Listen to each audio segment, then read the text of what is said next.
Brilliant. So we kind of understand the physics, compression on the lower discs. Then mixed in with that, it's obviously habits and the time in which the amount of time that people spend in these types of positions. So somebody comes in to you, they've got a slip disc, they've got pain, potentially overweight. What's your normal practice? Like, what do you normally what's the normal kind of strategy to get them back? Yeah, it's a good question. So the protocols we tend to look at, there's always a kind of systematic way of approaching it. The biggest thing is to remove the negatives. Okay, so that's the first thing we always look into doing. So we have a good discussion about what is going on in their life, their day-to-day, we call it their ADLs, their activities of daily living. What in their ADLs are they doing that is causing their problem? What got them into our office in the first place? And then you basically try and take them all away, and that's about 90% of your job done. So you tell them to stop going to work, stop doing all these things, but unfortunately, it's not always possible. So you have to make compromises, get standing desks, you have to get supported cushions potentially to try and change postural habits, you have to look at ways of taking breaks. These are all simple things that you can do on a regular basis to interrupt those negative habits. Once you've done that, you're then looking for issues with flexibility. I'd say that's kind of the next mechanical step that we look at.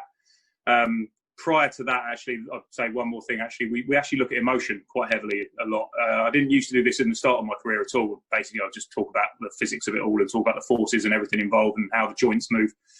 But these days, especially in the current climate, stress, anxiety, overload in terms of workload, we're seeing people all day, every day, getting wound up and just living on this kind of high revving adrenaline and cortisol sort of formula and recipe for disaster, effectively, where they're not breathing properly, they're not relaxed, they're constantly in that fight or flight response.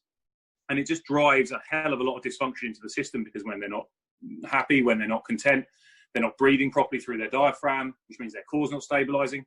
And that means they're using their traps, and that means they're using their pecs to basically shrug up their shoulders. So that will push them into a state where they're rounding forwards. They're hunched over the whole day, and they're consistently in these forward rounded positions. And honestly, you can do all the flexibility work and all the stability work in the world, but if you don't clear that emotional component, then you're pretty much going to be seeing them coming back into your office again and again and again. So that's the biggest one that we clear sort of after we've spoken about the daily living things. Then it goes to flexibility. Where are they stiff? Is it genuinely a flexibility problem? Or is it actually because they've got stiffness in there because their brain is putting the stiffness in there? Is it in there for a reason? Are your hamstrings tight because your brain wants them to be tight? So we look at that, we clear any genuine flexibility issues, and then after that we'll look at stability. How strong are they? Can they stabilize in basic sort of floor-based exercises? If they can, great, we move them on. If they can't, then we don't. We basically just stick with what we've got. So it's all dependent on the individual, obviously. It's all very tailored, and depending on the level of person. So if you get a high-end athlete, you'll be dealing with them a lot. You'll accept that they'll probably have a decent level of flexibility and stability. So then you can go into the more top-tier stuff, such as how to deadlift, for example, like pretty quickly. But most people, you need to start right back at the beginning, regress everything, and just look at the fundamentals, and then from there you can expand.